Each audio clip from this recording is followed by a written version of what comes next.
Assalamualaikum warahmatullahi wabarakatuh. Nama saya Muhammad Syafiq bin Abdul Latif. Nombor metrik saya AP190174.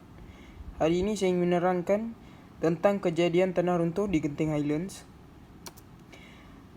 Satu kejadian tanah runtuh telah dilaporkan berlaku di Jalan Lon Delaman, Genting Highlands, Bentong pada tarikh 5 November 2019 pada hari Selasa. Anggaran kejadian tanah runtuh ini berlaku pada pukul 5 petang.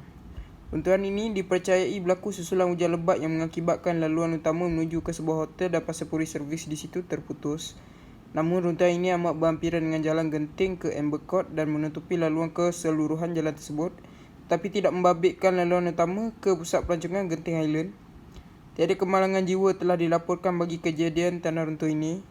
Kejadian tanah runtuh ini bukan kali pertama berlaku di kawasan Genting Highlands tersebut.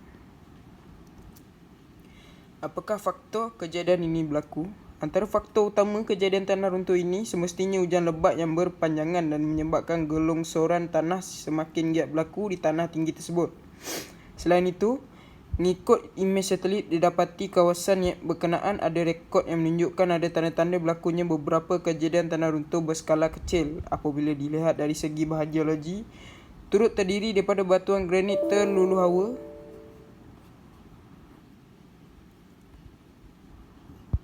serta bongkar batuan. Punca berlakunya kegagalan cerun di kawasan granit adalah kerana ia mempunyai tanah yang terdiri daripada bongkar batuan. Seringkali hujan lebat yang menyebabkan tanah berkenaan dalam keadaan tepu. Tambahan, kejadian ini hanya membabitkan lapisan tanah nipis yang terluluh hawa akibat perubahan cuaca. Cara menentukan keadaan tanah dan sifatnya. Batuan granit adalah batuan igneous yang terbentuk di dalam tanah dan dibawa ke permukaan bumi melalui peluluhawaan. Kandungan utamanya adalah kuarza, feldspath dan mica. Ia merupakan batu intrusif felsik batu igneous yang memiliki tekstur berketul dan faneritik. Batuan granit dengan tekstur porfiri kadang-kala dikenali sebagai porfir. Granit boleh berwarna merah jambu hingga kelabu, bergantung pada kandungan kimia dan mineralnya.